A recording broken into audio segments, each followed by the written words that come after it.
Welcome back. We're in segment 404 with Carmen Trutanich. Enjoy.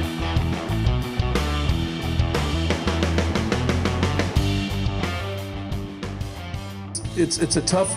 Let me tell you how strong the billboard lobby is. It is. Listen, this city is so. It's so out of whack. It's not funny. I'm telling you, I'm going to be real honest with you. Will you tell me another place in the world where a federal court has enjoined a city from enforcing its law? Well, I'll tell you a place, Los Angeles. Judge Audrey Collins enjoined the city of Los Angeles in 2006 from enforcing its 2002 billboard ban.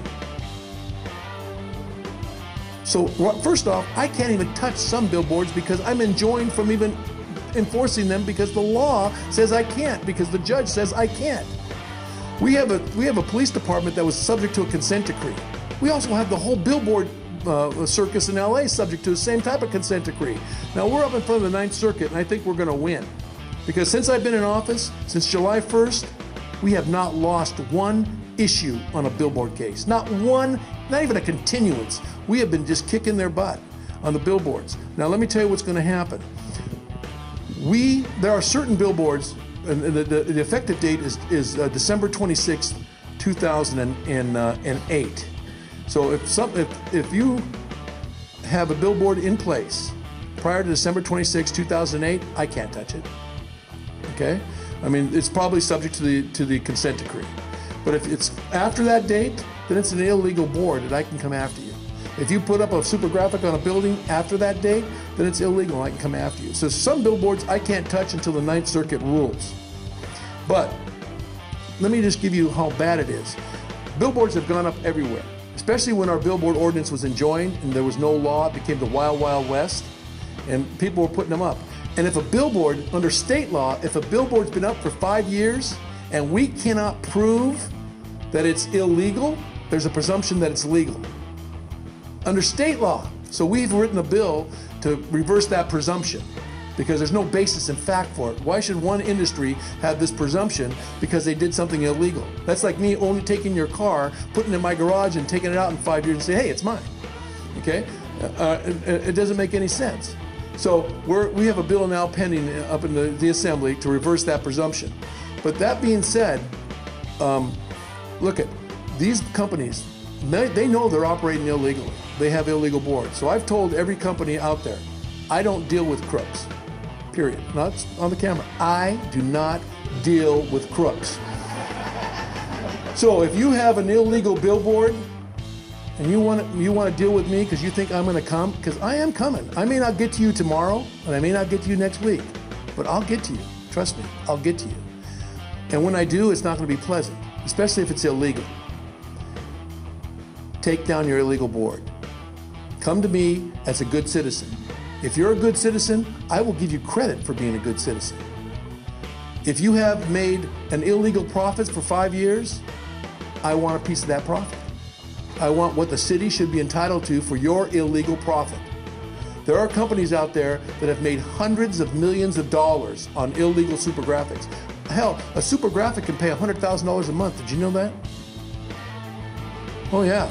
There's rumor is that the guy on Hollywood Highland was making $650,000 for 1 month. So you think about a $1 million bill against what he was getting paid, you know, it's not that out of whack, people. But at the end of the day, these companies, I've told them all, bring yourself into compliance. Show me that your boards are legal. If they're legal, I'll sit down with you. I'll sit down with you and we'll work something out. But I'm not going to talk to you until you show me that you're legal, because I don't deal with crooks. Period. Everybody has to come in as an honest citizen. That's not a hell of a prerequisite, is it? Is that too hard to ask? Be honest, come in and law-abiding? I don't think that that's unreasonable. So we're going to get to these illegal boards. Now, there are boards that are permitted, and we can't really touch them. They have a vested right to be there. When you build a building and you want an advertisement board and the council permits it, that's something that the city, your elected officials have agreed is legal. And if it's legal, I can't touch it. That's not my job. My job is to enforce the law, not to make policy. The cavalry is coming, trust me. The cavalry is coming. Listen, we did the Skid Row injunction, but can I get 5 minutes on the Skid Row injunction because it's very important? I'll give you 2 minutes. All right. The Skid Row injunction, ladies and gentlemen, we're 30 miles from Skid Row. We're 30 miles from Skid Row, but the Skid Row injunction is such an important piece of legislation, or court work, I should say, because it changes the game on injunctions. Now you get a gang injunction, that stops 2 gang members from walking down the street together, right? They can't hang out together. They can't be seen, but they can still walk down the street individually. They can still call each other and do all this stuff.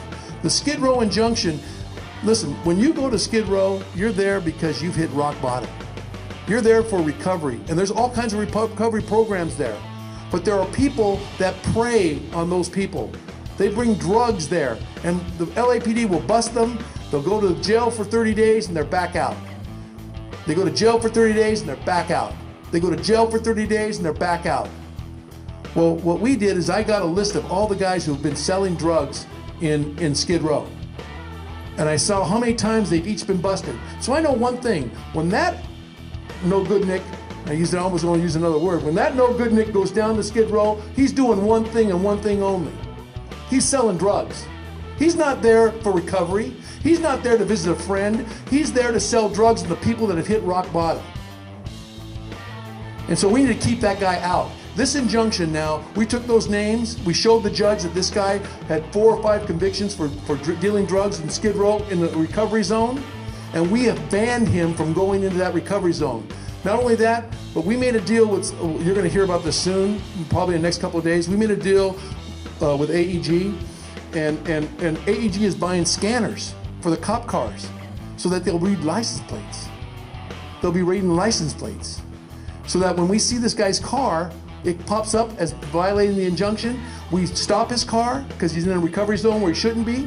We search his car because he shouldn't be there. We find drugs, we confiscate his car, and we take him out of business. And we're going to be doing that throughout the city where we have plagues of drug dealers. And we're going to use that same type of injunction. And we're not just going to limit it to drug dealers. We're going to go after gang members. We're going to go after people that have a propensity to violate laws in a certain area. If you got a burglar in a particular area, we'll hit him. At the end of the day, my job is to make your life in LA safer. And I intend to do it. I really do. Now we're down to the injunction now. Carmen Trutanich, thank you very much.